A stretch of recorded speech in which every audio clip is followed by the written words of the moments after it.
CMOS. CMOS stands for complementary metal oxide semiconductor. And the second category is TTL. The first, it stands for transistor logic.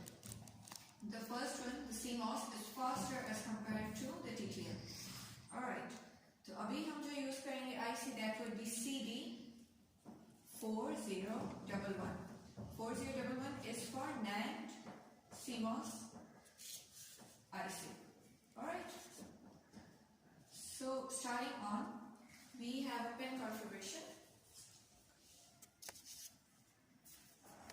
Alright, so now we are going to draw the pin diagram of the CD4011. It has got 14 pins. This is called the notch of the IC, and then we have first pin, second pin, third pin, fourth, fifth, sixth and seventh. The eighth one would start from here: 8, 9, 10, 11, 12, 13 and 14. Alright, let me put, okay, so the seventh one is connected to the ground. Alright, and the 14th one, it is connected to plus 5 volts, which is our VCC, or also known as VDD. Okay. Now, if I am to use it as a universal gate, alright, so if I am to use the NOT gate, if I am to use the NAND gate as a NOT gate, what I'm going to do? I'm going to apply input A, and for the other input of the NAND IC, I will connect it together with A. At the input, I'm going to get A dash, or complement of A. You know, for the NOT gate, the truth table is, if we have a 0 input, the output would be 1. And if we switch on or apply 1 input, the output would be 0, because it was going to be inverted. Alright, so considering this, I am going to draw the NAND gate for this IC. This one is connected to the output. This one is for the input. Okay, and then this input goes over here, this input goes over here, and the output is over here.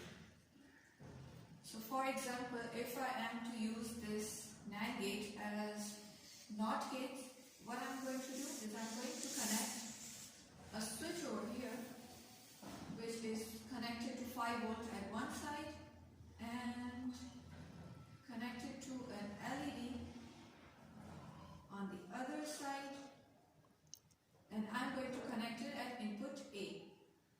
And for the input B, I would connect it again with the input A.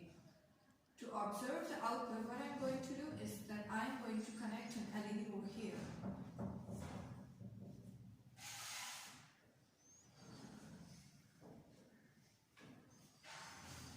Alright. So we can verify if we apply 0, like when the switch is open, the input would be 1. The LED would light up. And if we close the switch, the LED would turn off. Alright. Okay. Alright, so if I'm going to design an AND gate from the NAND gate, what I'm going to do is that firstly I would connect the NAND gate. Alright. The input would be A and B. Alright, so the output would be A dot B complement. Then I would connect another NAND gate to use as a NOT gate, and then I would get the output as AB. So that is how we are going to design AND gate from NAND gate. Alright, so implementing this on the logic IC, what I'm going to do is that I would give input A over here, which would be a switch. Alright, then a resistor, then an LED. LED is for showing you whether you have turned the input on or off. Alright, I've connected this to 5 volts, and at the another input I will do the same thing. I'm going to connect an LED. Alright. resistor, a switch, and connect it to 5 volt. Okay? So we can call this as input A, as we discussed over here, and this one as input B. Okay.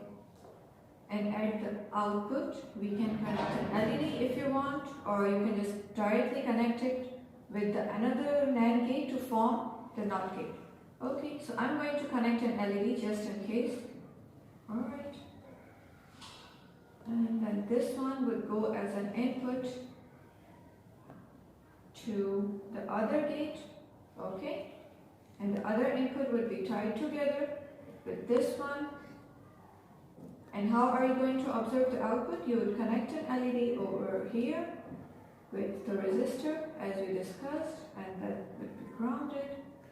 And this is how you are going to verify the formation of AND gate using the NAND gate IC. Alright, you know that this one is to be connected to ground, and this one would be connected to VCC. As for all digital ICs, all CMOS digital ICs, it remains same. It is 7 pin, and this one is 14th pin. Alright, so I think the point is very clear how to use the ICs and which components would you need to draw a schematic of verification of the AND gate. Thank you.